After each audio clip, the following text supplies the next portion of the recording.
Hello, I'm your friend Dylan, and oh my goodness, can I please pet your Pokemon? Hi, welcome back to your friend who likes games, and while I know in Pokemon Legends ZA you cannot pet a Pokemon, it sure feels like that walking around the city of Lumiose. People walking around with their little Pokemon side by side and you being able to go interact with them. Feels like that kind of sensation where I'm walking around with my wife and we spot a dog and we ask a stranger if we could please pet them. But hi, today, as we are here with the show, Your Friend Who Likes Games, still getting used to the new format, but I like that we're going to have 3 sections today. Those sections are going to be, let's get cool at this Denshattacker thing, loving life in Lumiose City, and third is, this is what a handcrafted game looks like.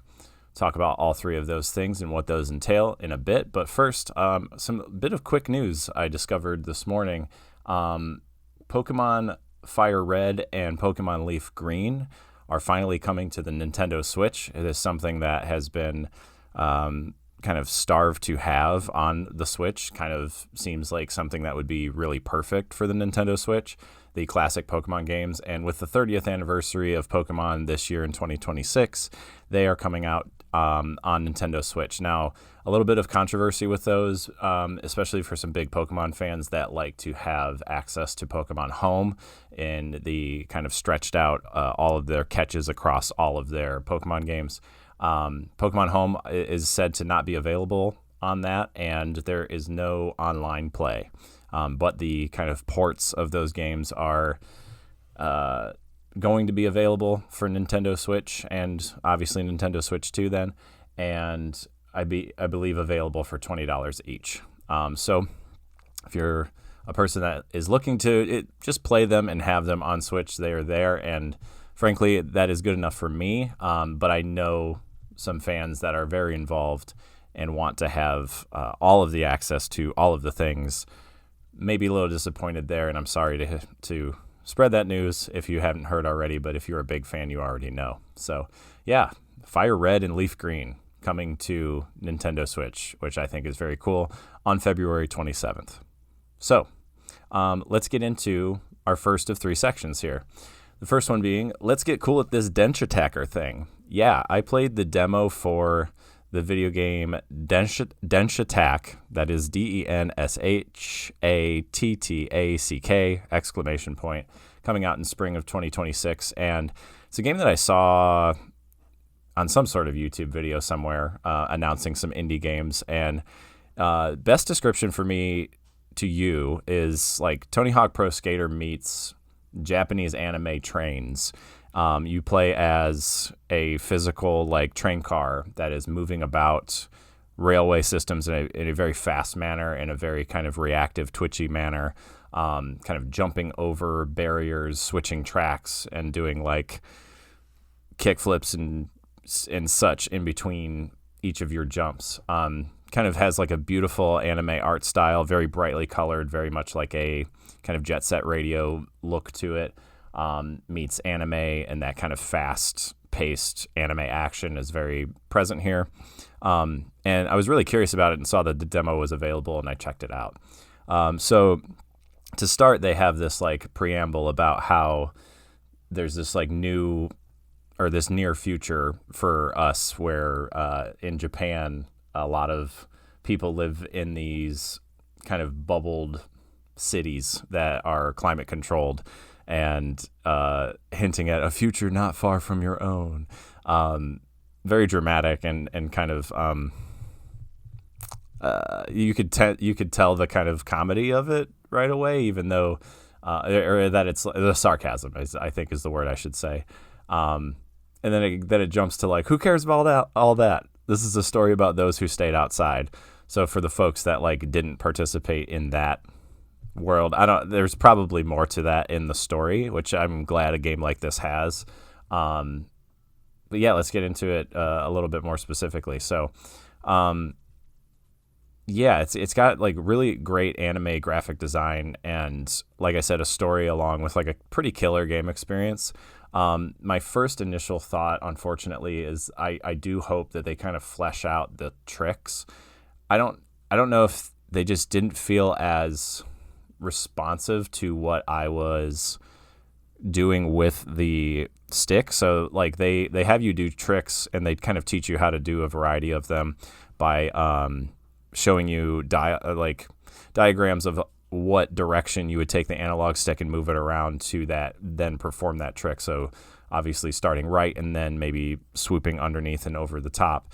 And I felt like I was doing those, and it was telling me I wasn't. So that is telling me that the game is not interpreting what I'm doing, or I'm not interpreting what the game wants. But most of the time, we know that video games are kind of an illusion that get us to do a certain thing, and it should feel good to do it.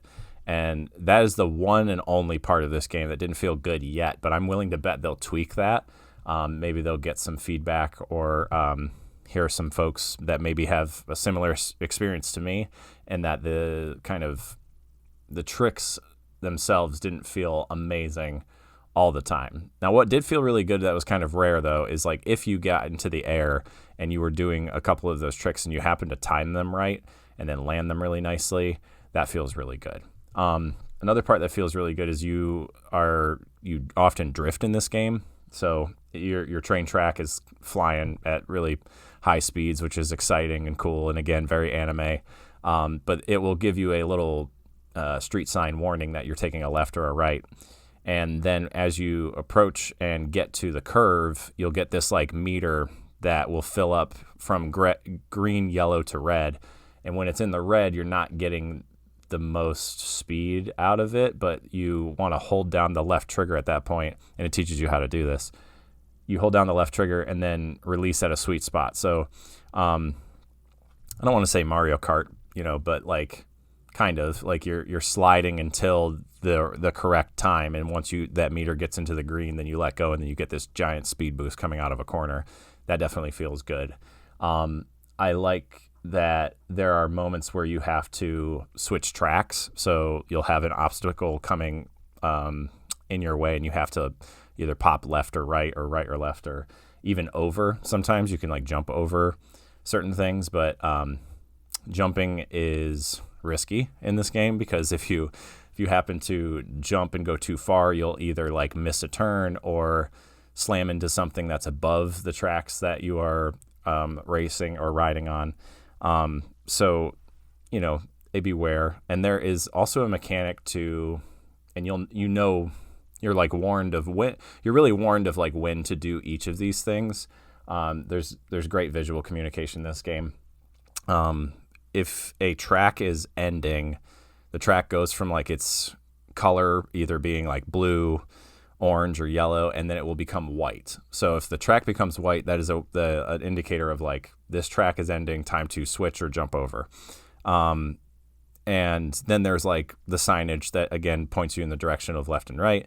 There's the signage that says that you need to drop down. So there is this cool mechanic where you could be doing flip tricks and such, and then you might be approaching like a cliff wall or something. And it's a really cool, dramatic way to change very quickly change the visual in an exciting way. So I had this moment that I'm thinking of where I was like blazing up to this like volcano or mountain, and it was very clear I was going to slam into it. And I'm pretty sure the first time I did, because I didn't realize what I was supposed to do. But then it wanted me then to use that kind of like drop down mechanic where you hit both of the triggers and you stop in your tracks, like pun intended. You're off the tracks, but you're in the air and you stop, and then you go directly down onto the tracks below you, and then continue going from there. And what was cool is then I dropped down and then became like very quickly like inside of this volcano on train tracks in a very like closed corridor, almost like minecart experience, as I was like zipping through, and still kind of shocked at like, oh, I was just outside, now I'm in this. And I think that's a big note to like visual variety in this game, where you're kind of like flying around these worlds, and you're in a very twitchy way, just making quick decisions when appropriate, almost like a rhythm game, or yeah, I'd say like a rhythm game, or not quite like, I guess I'm thinking of like Neon White, or the games that get you in that kind of twitchy speed where you're memorizing what to do. And I'm sure like this was only the demo, so I'm kind of hoping the difficulty ramps up to where you really have to like figure out what you're doing and time things appropriately and get things just right. And it's also one of those like very Dreamcasty games where you get a score at the end. So for those of you obsessed with getting your run right, you can really dig into that too. But another like exciting part of it for me was the trick park. So I got through the main demo, played a few of the kind of more curated levels, but then there's like a trick park that is open but not like it's open in regards to your time there. So you can, I think you spend like 2 minutes there, again very like Tony Hawk Pro Skater, but the park itself is like a series of train tracks and loops that you are on, and then you kind of continue to loop back to where you started. And it's not just one track, but there are like multiple tracks and ways that you can go. So like one time you could go straight, and the other time you could jump over, and then another time you could go left. And then there's always somewhere to be. There's always like a track to be on, whether it be a rail or whether it be a track itself, or some kind of, there's even like walls and half pipes in it that you can wall ride on and do a little like half pipe run going back and forth. It's really like exciting to play. It's a game that I thought about a couple times after I put it down. Again, a little soured by the kind of tricks, but I don't know if that's necessarily the point. I think looking at the trailer, if you watch it, like it's very clear that it seems like doing tricks with this train is like the thing that is highlighted. It shows that off a lot, like you're jumping in the air and doing crazy like kickflips and tricks and stuff, and then landing back on the rails. But I think it's about rhythm and experience, visual variety, and excitement. Like again, the graphic design and the art style of the game, again, very much in that Jet Set Radio kind of feel, is great. It's very welcome, and it's exciting to look at, and I'm definitely gonna like devour it, I think, when it's out. And it's, if you move past the tricks, it's really just like a platformer where you are making sure that you're on the right train tracks at the right time and experiencing it kind of quick. And one comparison I just actually thought of and hadn't thought of before is like Sonic the Hedgehog. Like it's kind of like that, where you're on rails of where you're supposed to be, going quick and hopefully going fast, and it feels really cool to go fast. And you don't stop in this game like you do in a Sonic game, where if you hit something, it's abrupt.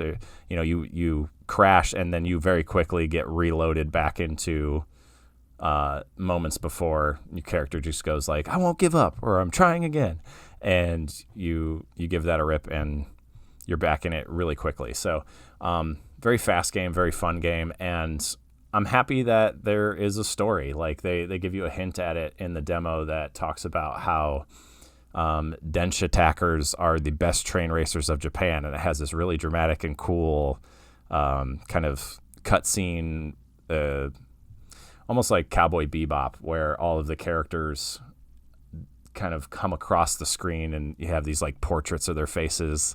They all look super cool, and those are clearly like the people that kind of foreshadowing like these might be the folks that you have to race or take down in your time here. And with that comes not only like the racing part of it and the stylized part of it and the skill building part of it, but also the culture.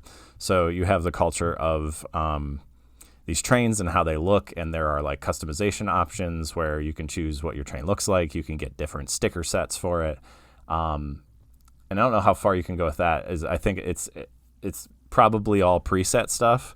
It would be kind of cool to collect stickers though, based on maybe your accolades. And if you if you really nail like a cool run and you get like an exclusive sticker that you can put on your train, I would be all about that. And I think that would motivate me to play runs and get to points where I am looking for perfection.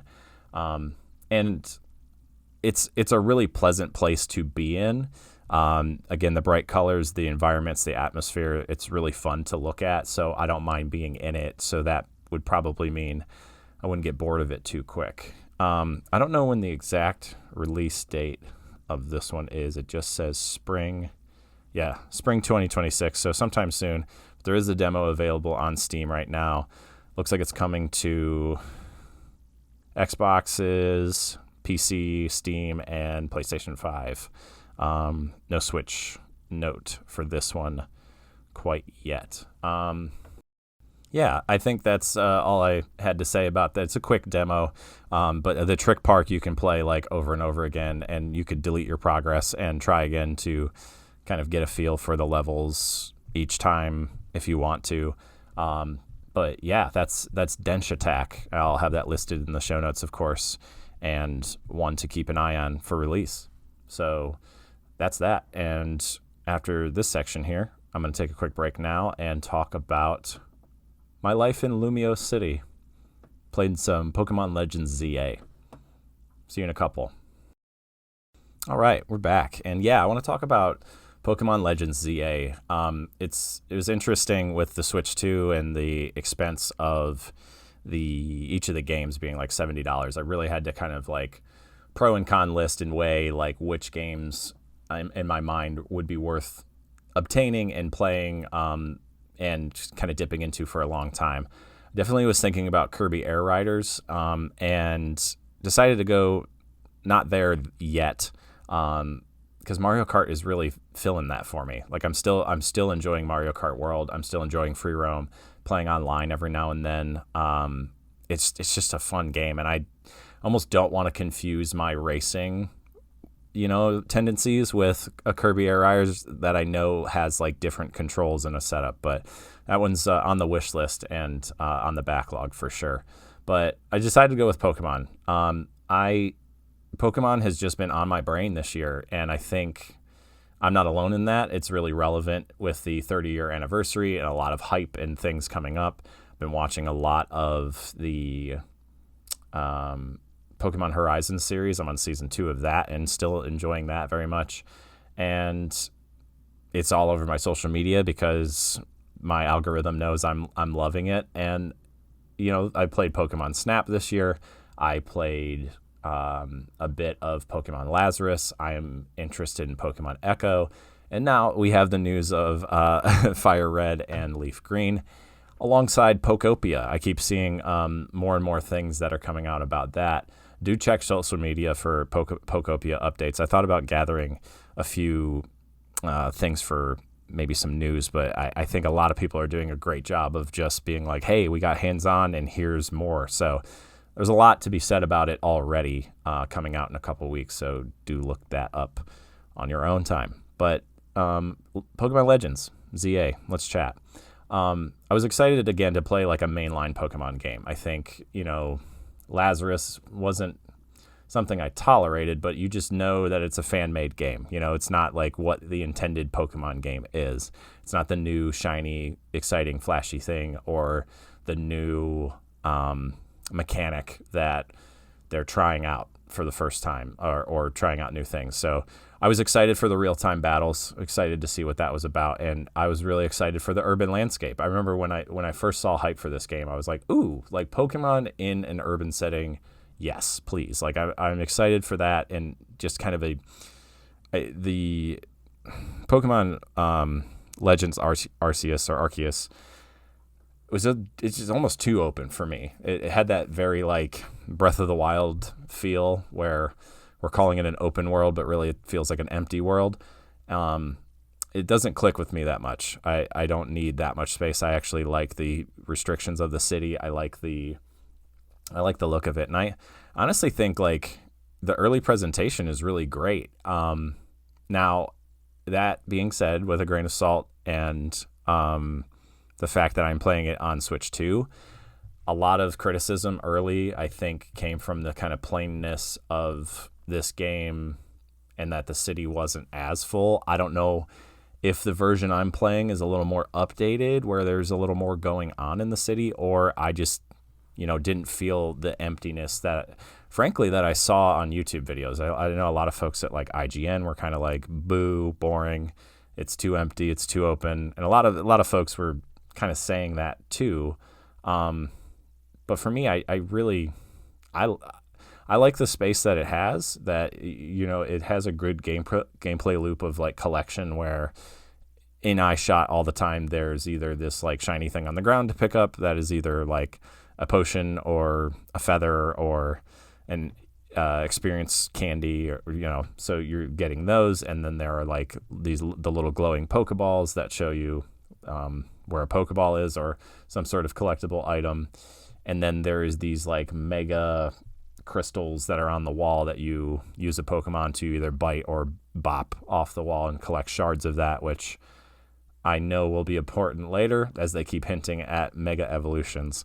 But I like the presentation. I like the city vibe. I enjoy the wild areas that have Pokemon existing in selected areas, almost like a walkable zoo. And then you enter at your own risk, knowing that they will attack you, and you have to have your Pokemon ready and be ready to battle and try to collect. But speaking of those, and while I'm thinking about it, I did like that there was there is like a sense of appropriateness for some of the Pokemon that are in those areas. Like I'm forgetting the name of it, but it's the little kind of floating flower Pokemon that exists in the little gardens that you barely see unless you watch its movement. I found it cool that Ghastly is inside of a cemetery wild area. That was super cool.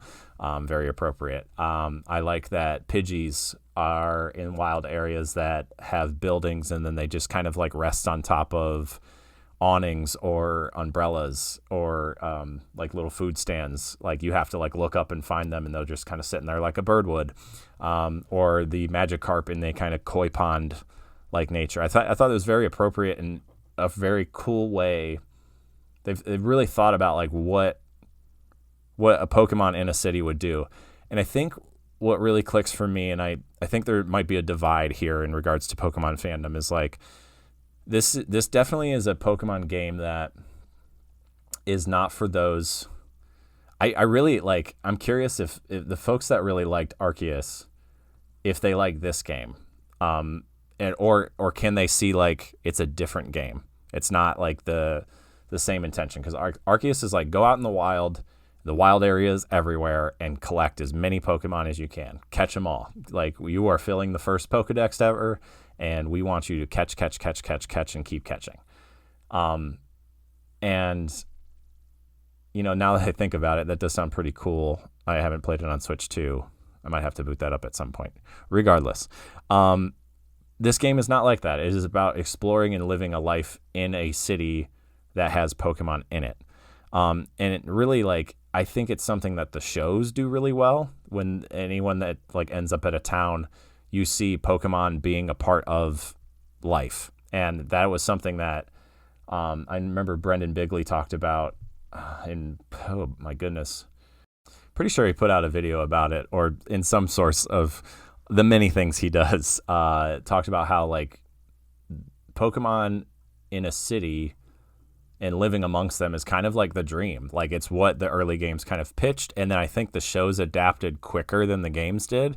And now this game is like, here you are. You're in this like urban France-like area that has Pokemon all around you. Some of them you can catch, some of them aren't yours. Like, I think that's another like really important layer of this game, is like Pokemon games are always tailored to like you, the player. Like, you're the very best. You're amazing. We all live here for you. I'm just a side character that you can talk to. I don't have my own thoughts or intentions. I'm just here. And in this game, every character has their own desires.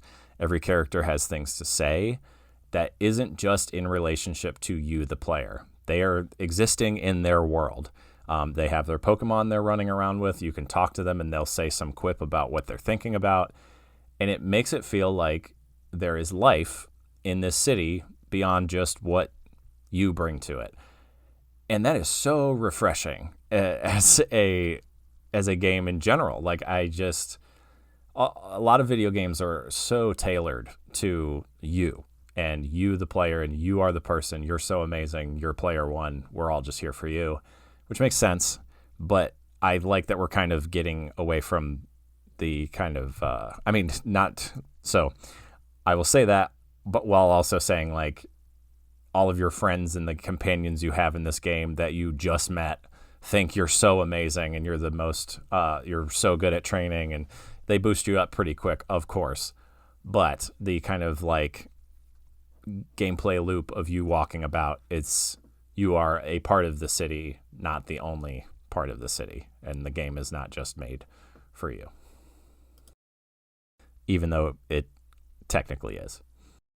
I have to say, alongside the gameplay loop of like walking around the city, going to wild areas, collecting things, talking to people, I loved that the pause menu, or the menu in general, like, I really, really loved about this game. I love how quick it is to switch your Pokemon in and out. You have your 6 Pokemon in your party that are on the bottom left, and you quite literally just hit down on the D-pad to have them come out. You hit up on the D-pad if you're on that Pokemon, and it puts them away. You don't have to go in the menu. You don't have to like pause, click down a few times, select that Pokemon, and then have them out. You just very streamlined and very quickly get them out and put them away. Love that. I love that in the menu you can, give your Pokemon berries and TMs, and it's just better experience. You have like a menu that's on the left and your Pokemon are on the right, and you can select what you want from the left, feed it to them, or give it to them, and it just makes things faster in that way. I think that's one of the most painstaking parts of any of the traditional Pokemon games is the slower menus, the kind of scrolling down to get the thing that you need, or scrolling through all the stuff you have and, knowing that you can use it but not using it because it's just too much of a pain to like go through. So you just kind of naturally go about. But this one, I have definitely been engaged with the menu more so than any other Pokemon game I've played because it's so streamlined and fast. I like that you can change your Pokemon's moves. Like, I don't know if that's like a new thing where the thing that they quote unquote forgot once, like some of them you can learn again. Like some moves are more universal, I should say. Some moves are special. Like if you had like, I had a moment that I had like a poison type Pokemon and I went to remove one of the moves and it was like, they can never learn this one again. You're like, oh, okay. But other ones you can like almost put away or slot them away and then slot another one back into your 4 commands, which I think is really cool. And speaking of 4 commands, like I forgot about in the real time battling, you have, again, with the kind of streamlined nature of this game, when you're battling, you have your 4 commands that become your like X, Y, A, B buttons. So like you might have tackle that is on the very top, and then you have the diamond that represents like each attack on the bottom right. So as you're battling, you pick which one you want to have, and then it kind of does it, and then has a kind of loading meter to show you when it will be available to use again. Almost reminded me, and I didn't play a whole lot of this game, but I saw my wife play Hogwarts Legacy, where you have like certain attacks on the bottom right that you could pull off little spells and maybe like a recharge time in between each one. And it feels good. It's very snappy and fast, and I think there's less weight put on each particular move. It's not as tactical as turn-based battles are in Pokemon games. It's very different. And I'm here for it. I'm here for it in regards to like I can see it in the context of this game, and also see and value like the context of the other battling systems in the other games, and not have to pick one or the other. It's just this game does this one, the other game does that one. And I think I'm in a place now where I know what I'm getting into with each Pokemon game. So it's like, I'm just accepting which each one does and not saying this is the end all be all, because I don't think that's their goal when they make these games. Ooh, another point I wanted to make about the menus. I liked too that you could access your Pokemon from your boxes really quickly. So in your menu, you have your 6 Pokemon, but then you have like your 2 boxes right underneath that. And if you want to pull a Pokemon from a box and put it into your party, you don't have to be at a Poke Center to do that. That is like such a huge upgrade to me. Like just being able to experiment with different Pokemon that you catch. Like I think in the past it could be so passive to catch a Pokemon and just be like, well, maybe I'll think about that one. And then it rests in your box and you keep playing and then you get like 10 levels above it and you're like, well, I'm not going to pull that out now because it's going to be too weak or it's too much to like babysit essentially, or not as useful in your party. And then you just don't. So it's nice to, if I notice that I have a party member that isn't being used that often and I'm curious about another Pokemon, I'll throw that Pokemon in my party just to see. And it's like way more fun to experiment with and then get to see what kind of Pokemon you want. And for me, that's a great filtering process because you are catching so many all the time. Well, not as much as you would in like Arceus and other games, but you are, I mean, the nature of a Pokemon game is you are catching a bunch of Pokemon. And, you know, I've always been curious of certain ones, but then afraid to put them in my party as that they will not, in fear of like them not being useful. But now I can throw them in my party and see what they're about. And then the ones that like stay or the ones that I'm like really interested in keeping in my party, that I feel like I have a stronger bond with those ones. Like those are the ones that I really want, like the no questions, like I'm not moving that from my party. I did of course, I'm really thankful that there was Magikarp early and right away. A nod to anyone that knows, you just like grab a Magikarp, put him in your party, let it get to level 20 and you have a Gyarados. That's my favorite thing to do in a Pokemon game. I do it all the time. I talked about it with the Pokemon Lazarus episode, and this is my favorite too. Magikarp's my favorite by far. And so I did that and was like really excited when that happened. You get to choose when your Pokemon evolve in this game, which is interesting. I think it's exciting to see the little arrow above your Pokemon saying like it can evolve when you're ready. I think it's a nice sentiment, I guess, because like some people really like a certain Pokemon and like not having it automatically evolve. So like you getting to choose is nice. On the other side of that coin, I do like the kind of unexpected, it's exciting. Like when you hit that level, it just happens. Like that's kind of how it happens in the shows. That's how it has always happened. And you get that kind of like, oh, what's going to like, oh my gosh. And then your Pokemon evolves. But I do understand that could lead to disappointment too when it happens and you really like that Pikachu and now you have a Raichu and you're like, oh, okay, cool. I get it. So it's nice. It's nice that it has that option to choose and is exciting when you get that. But another thing that I find really interesting and I'm excited to dig more into with this game is the politics. So Pokemon in Lumiose City have designated wild areas, and as you like walk around the city, that people will share their opinions, and in the story beats, people will share their opinions on like whether or not they think that should happen. Like some people think there are too many Pokemon in the city, like humans and Pokemon like shouldn't like interact, like leave us alone. That's why I'm in the city. Or on the other side of that coin, there are people that think there should be no wild areas. There's these protesters that believe that everybody in the city should be strong enough to defend themselves against Pokemon, and like they'll guide the way in a very culty kind of way to make sure that you're strong enough to defend yourself against Pokemon. It's interesting that they have considered that there's not just like one take. And again, that's what helps build this world and this city, is that there are multiple opinions. There are people that believe, humans and Pokemon should live side by side. There are people that are questioning it and are not sure, kind of like both sides of the fence, like they can see it all. There's the extremists that are like, let them loose. And currently there's, you have the wild areas, and then there are Pokemon with their trainers are allowed outside of the wild areas, but wild Pokemon are in the wild areas that, again, kind of feel like little zoos that are inside of the city.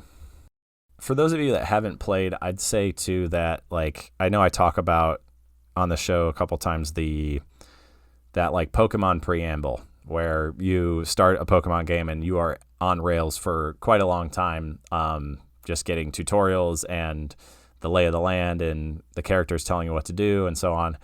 And this one had that. I liked it to set the stage for who the characters are and, this hotel that you're staying at and why. But there were times that was kind of a bummer when, like, I just wanted to explore and, like, get going. And, you'd go down an alleyway and your Rotom phone would come out and be like, hey, no, wait, meet me at this thing. And that would be the main objective that it wanted you to go to. So there's a bit of that. I'd say there's almost 2 hours of it. And then it really opens up eventually. But it just wants to show you, like, the loop of the game, or like what your intentions are and what you should be doing.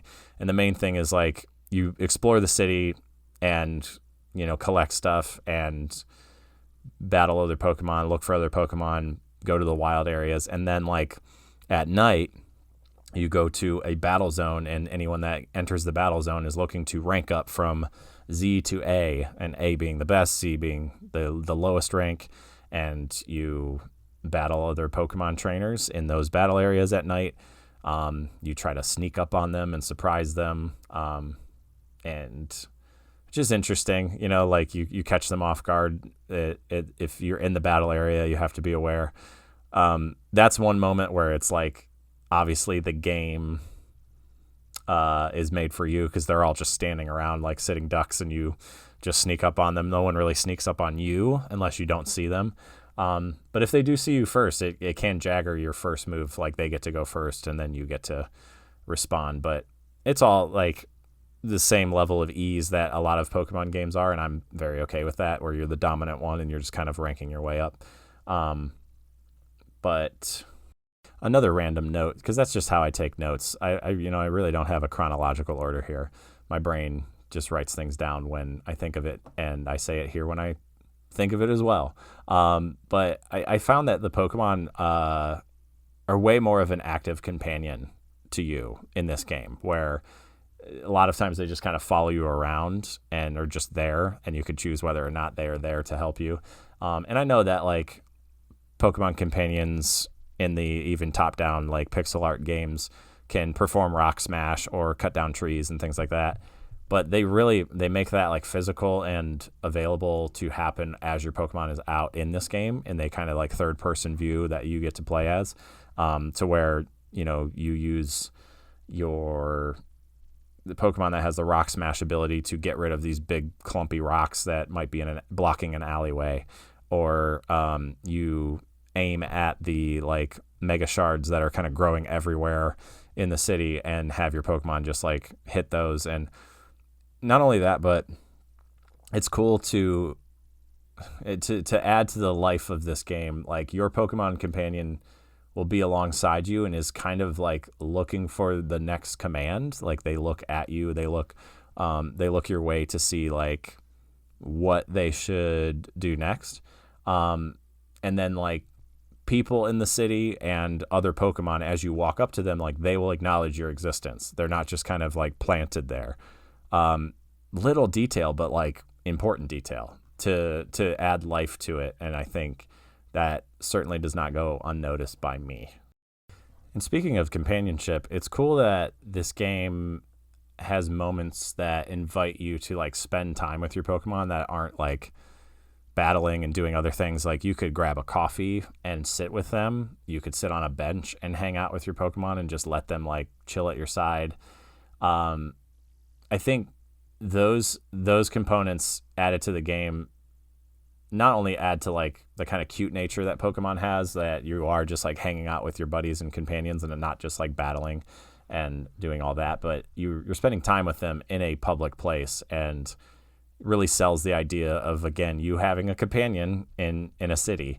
And I thought that, like, sitting at a food truck with a croissant on the table and a coffee in front of me with my Gyarados just like floating and staring at me longingly was like really awesome and cool to experience, because it just creates like that unique happening that only a Pokemon game could have. I had mentioned politics, and here's another interesting note that I've found. Like, as you work your way through the ranks in this game, you talk to people and talk to other trainers that you battle, and they have something to say about, like, when I become rank A, I'm going to make everybody blank, or I'm going to make sure that everybody does this.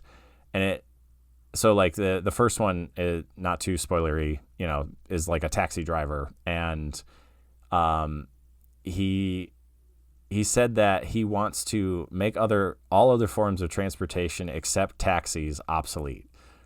So it's implied early that, like, people understand that if you hold rank A, you hold some sort of power over all of the city, and this sort of like choice over the land, which is interesting. And I don't know what the truth of that is, or if it's like a dream that they might have.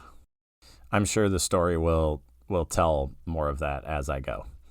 For those of you that don't know, there's a dude that goes around and collects lost Pokeballs. So I think that was like a frustration in Arceus, when you would throw Pokeballs and just like lose them because you missed the Pokemon that you threw at. And maybe there's a person that does that in that game. Again, I didn't play a whole lot of it, but in the Poke Center next to it, there's a dude in like those blue Pokemon uniforms with a hat that's like, it's my job to go collect lost Pokeballs, and here are your 27 Pokeballs that I found on the ground, and you just like collect them and thank them. There's no like price for it. There's no punishment. It's just kind of like, you missed, here you go, try again.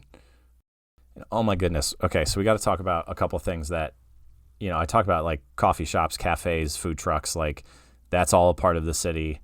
But there is two things in this game that like really blew me away in regards to the city experience, and one being like the boutiques. And I know that they dipped into that in Sword and Shield, where you enter towns and there was like a place to shop and grab some clothes. I love the kind of like boutique storefront look where you can kind of walk to the outside of a boutique in this, and it will give you a preview of like what clothing is inside, and you can pop inside and check out different hairstyles, shoes, flannels, t-shirts, belts, not belts, satchels, and socks and shoes. And it's again, another thing that I really actually spent some time with, because I've always been this way. Like, customization, I can get very obsessive with how my character looks. It's important to me, and it's something that I always loved growing up, making characters. I in that dreamlike sense, you would place yourself into the game and be like, this is me. This is what I look like, or these are the choices that I made with what they gave me. And it's exciting to know that these boutiques are not just like in one place in the city, but there are multiple to discover and places to shop. And there are also a lot of places to like sit and have a meal with your Pokemon. Not only like food trucks, but restaurants and cafes and things like that. So very cool in that way. And again, creating that city vibe that really works. But what really blew me away was that there is a museum in this game. There is a Pokemon museum where you walk in. It's like a full-fledged art museum. It has the front desk. They have two people behind the counter greeting you, and you walk in, and there's a lot to it. There's a lot of different paintings that offer up a lot of different Pokemon lore, that each painting has a description or a blurb that you can click on, and it will tell you about it. And that one is super impressive if you want to take the time to do that. And I did take some time to kind of walk around and notice that. And then what I liked is that they had like a whole like Legends Arceus like section where they had the garb of the time, and it looked like ancient, which was like super cool to know that this game like time hops forward quite a bit from that, where the Arceus was like way back, early stages of Pokemon, and this one's like way forward. And yeah, to have like all of the ancient Pokeballs on display. They had a display of all different types of Pokeballs at this museum. They had statues of legendary Pokemon that they talked about, or like there's again blurbs about them and like the myth of them and what happened there. They had an example of like what a hut looked like at the time. So like using the work that they already do to create these worlds, putting it into a museum that you can go into and enjoy, like that I think most people will think is super passive. I would be willing to bet. And I like certainly did not. I would like took time in there, and obviously like the pull to go back outside and continue playing the game is obviously there. But to know that the museum is there and to like take time in it and look around, click on paintings, and really to like educate yourself about different Pokemon things that are in this museum was like really cool. And not only that, but like it's very modern. Like it's very like New York City art museum feel to it. And like, yeah, like I was walking around the MoMA, and I found that to be really impressive. So like clap, clap, clap, like real excited about that. And a really cool feature of this game. I don't have too many specific examples of this next point, but I really liked, and I have one, but I talked about the politics a little bit and how like everybody in the city kind of has their own like intentions and opinions and things that they are about. And I found one that kind of explains what I'm thinking here.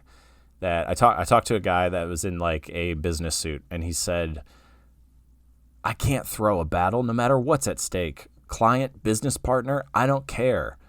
So like it's one of those things that have like one that's like something that has some adult understandings here, and I'm happy that it's a part of the game. And it's something that as a kid, like you hear somebody say, and it's probably passive. You're just like, okay, whatever. And then the kids ignore, but the adults might think about this quote. And again, he's saying like, clearly he's getting pressure from higher ups to like throw a battle to make a client or a business partner feel good about themselves. Or like, it makes me think of the very adult, like businessy thing to like go out for a golf outing with a potential client or partner, business partner, and, you know, flub the match so that they feel good about themselves to make the sale. And it's taking that and putting it into the Pokemon context where he's like, I'm not going to throw this battle. Like, I have too much integrity for that. And like, he's clearly having a debate with himself, but you just kind of go talk to him. And it's funny, like video games and these Pokemon games and the kind of quips, it's really interesting. It's almost like no one in the real world is just like, well, maybe not no one. Most people aren't just like talking out loud in a city, like to themselves. And again, as I say that, I'm kind of like, I've seen that before. But I think my point is like, really, you're kind of digging into what people are thinking.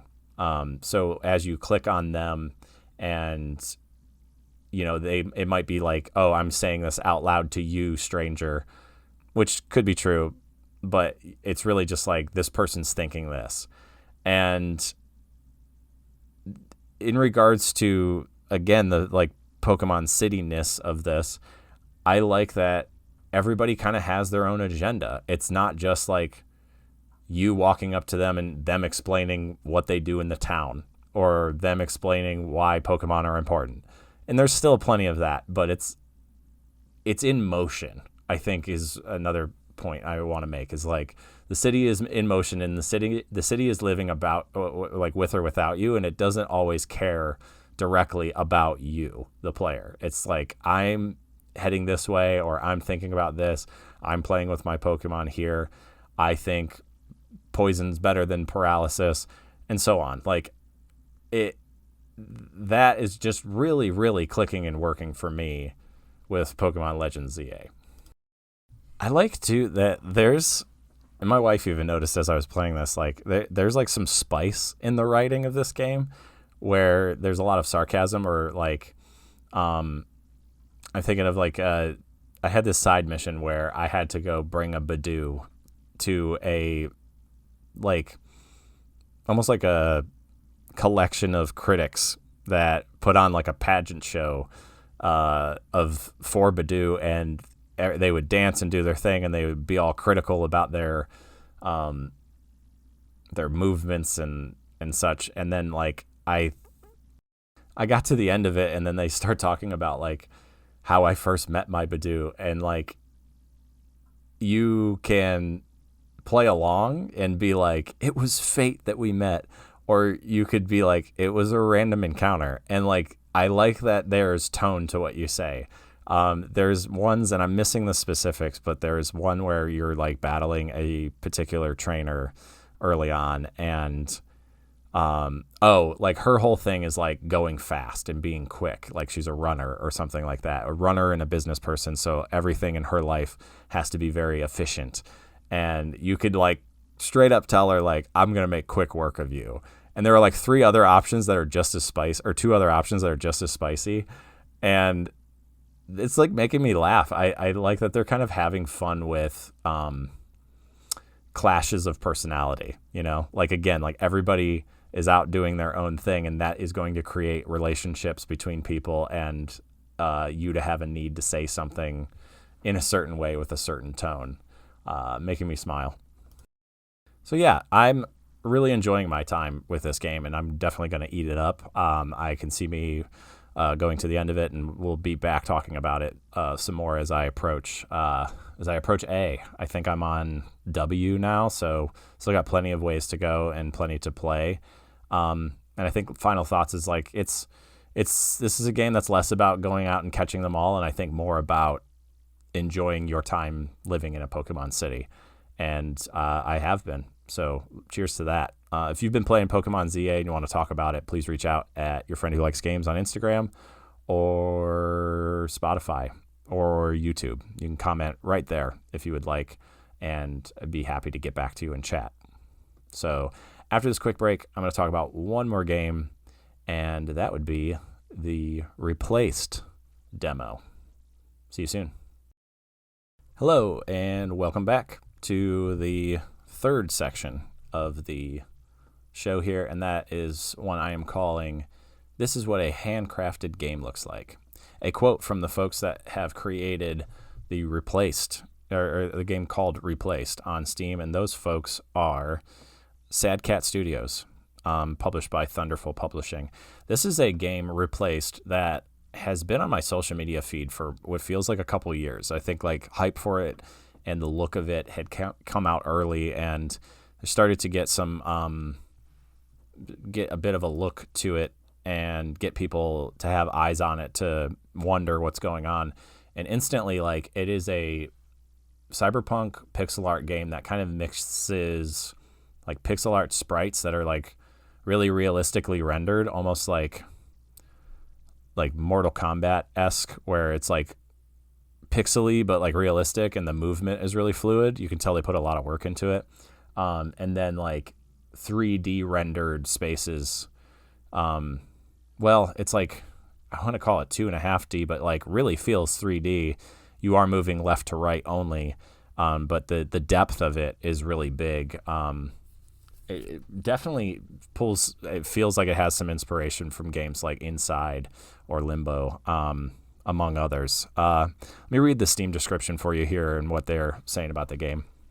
It says, expose the sinister secrets of Phoenix Corporation as Reach, an AI trapped in a human body. Reach is REACH, an acronym. Set in an alternate 1980s America scarred by nuclear catastrophe, navigate a dark cyberpunk thriller that is narrative-driven 2.5D platformer blending cinematic exploration with fluid, free-flow action. So they are saying 2.5D, and I'll go with that too. It's definitely that, but I would give it some credit in saying that it feels very three-dimensional.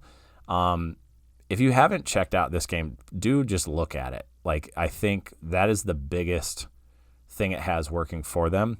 And I really, again, I titled this section, "This is what a handcrafted game looks like." It's funny to state that in a state of, AI produced garbage that is all over the place, and they are claiming to not have used as much AI or AI at all. I don't know if it has the stamp of an AI free game on Steam, but no, I'm not seeing anything like that. But they're claiming to have handmade it, and I want to believe that, absolutely. But the game has like really awesome pixel art, really awesome like renderings. It kind of looks like a realistic looking pixel world that has like 3D stuff going on. I think the way that they play with light in this game is really clever. You're very often backlit. So you have like a shadowy figure that has light that is behind you that is kind of glowing on the top and sides of your either shoulders or arms. It's just sick looking. So definitely check it out, and that will give you a sense of like what this game is. But to get my hands on it was really cool. I thought this was a game where I think I saw it so early that I felt like it either wasn't real or it wasn't ever going to come out. It is slated for April 14th of this year. And I wrote that, like, literally wrote, dude, screenshots. Like, every moment of this game looks like a cinematic cyberpunk masterpiece. Like, they really flex early on as you're, like, moving down this, like, dilapidated road, and you come across an abandoned gas station in a sunset, and it's just stunning. Like, it's like you can't believe what you're watching. I played it on Steam Deck, and while it, almost wanted to melt the Steam Deck, it still ran really beautifully, ran smooth. It's cinematic and awesome, and you have a way of like combating that is almost feels like you are like, what's the word? Like the director of the movie. Like you want to be kind of graceful with it instead of button mash. So you have like a basic combat move that you're, hitting various enemies with your weapon. And then you have a counter move, which is your Y button. And you have like a warning when people attack you. It'll either be like yellow or blue or red. And it's like a 3-lined action warning that shows you like this person's about to attack.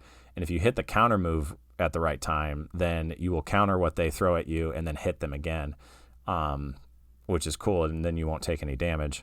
And with enough moves hit, you build up a meter that is your gunshot. And then once it's there, you can kind of have a gun finisher, if you will. And some of them look really cool and cinematic. The camera zooms in and he does like a finishing move. Or some of them, you just shoot them in the face and then they're done. But it doesn't necessarily feel good to just be like quote unquote efficient. It feels good to like choreograph what happens. It feels good to like dodge at the right time, counter at the right time. And, while you can't like rewind it all or record it, I mean, I guess you can, like it feels like you're the director of the movie that is telling the character what to do and when to make the best looking and feeling scene. It's one of those games where when a combat scenario comes up, I look forward to it instead of like trying to flee from it or being like, here we go again. I'm excited. Like it's cool it feels as good as it looks. So again, if you watch the trailer, I would say like all of those moves are like really easy to execute and feel cool to do so and are very paced in a smart way.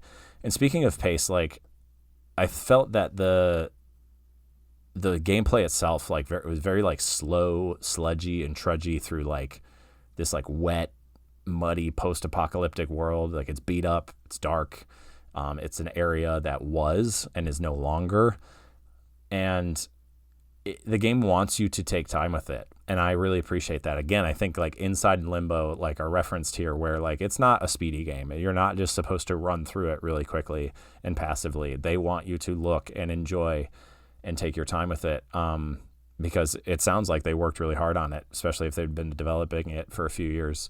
And and now it's close to release. So, yeah, I think the pace is definitely intentional and something that like helps you appreciate the art. Oh, and like with that too, there's no necessarily like, I didn't notice any music. There is this thing that is called the Wingman, which is like almost like an early iPod that, or like is something from like the 80s that has like all of your little information on it. It has a really cool scene or like quick scenario where you go to it and it like zooms into your hand, and then there's beautifully rendered pixel art of your hand like flipping through it. Almost kind of reminds me of like a Fallout Pip-Boy, just a little faster. You can navigate it quickly. But there is like music slots, so I'm thinking you can choose which music is playing. I didn't find any or have any music in the demo that much, but I didn't mind. Like I liked the kind of dramatic, just sound effects, very awesome sound of like echoey pipes hitting the ground or things like big metal dumpsters hitting the ground. Like sound really helps the like realism of it. And then you have that with the sort of rain that is like consistent throughout the demo's playthrough and really sets the tone and sets the mood. But that does not get accomplished without great visuals and great sound. So cheers to that, even if there wasn't any music quite yet. So I mentioned like you have 3 buttons. You have your trigger that does your finisher, you have your counter move, and then you have your basic attack move. But your basic attack move adapts to like your surroundings. So if you have a bunch of people around you in like a horde kind of way, your basic attack becomes quicker and maybe a little less powerful, but more of like a kind of crowd control management where you're just like tapping and hitting guys like left and right here and there. But if you have just like one guy, or I noticed like there was like a boss or a mini boss toward the end of the demo, like if I was far away from him and hit the attack button, my character would take a moment to like lunge at him to get in a better position instead of like just doing what you, the player, says to do. Where if you just like hit the attack button, and sure, like if you're far away and hit the attack button, it would like just do it. But like if you're close enough, but far enough away to where like your attack wouldn't hit the character otherwise, it will like lunge at them and start your attack that way, which is like, I don't know. I can't think of another game that has done that to where like it is smart enough to say, or at least in this kind of like 2D space, where I hit the attack button and I'm not close enough, it lunges, and then it makes it feel like a smarter choice by my character, even though I just hit a button. It interprets what you want to do and makes it look beautiful and fluid in a very like cinematic way. The demo's great in that it's a beautiful like 1 hour, like gives you just enough gameplay to see what it's about, gives you just enough like kind of story hints and snippets, but nothing too much, and just enough to say like, yes, I am totally looking forward to this. And shout out to Good Game Lobby, who brought this to my attention that like this demo is out and they had played it and it's really good. Which was great to hear, because it's like a game that looks this good. You always go, oh man, I really hope that it is, and crossing your fingers that it would be. So cheers to that. That game comes out April 14th. It is called Replaced. Throw it on your wish list if you are interested. Trying to think of if this is coming out anywhere else. Not sure yet. On Steam for now, and double check for yourself if you're interested. And that's going to be it today.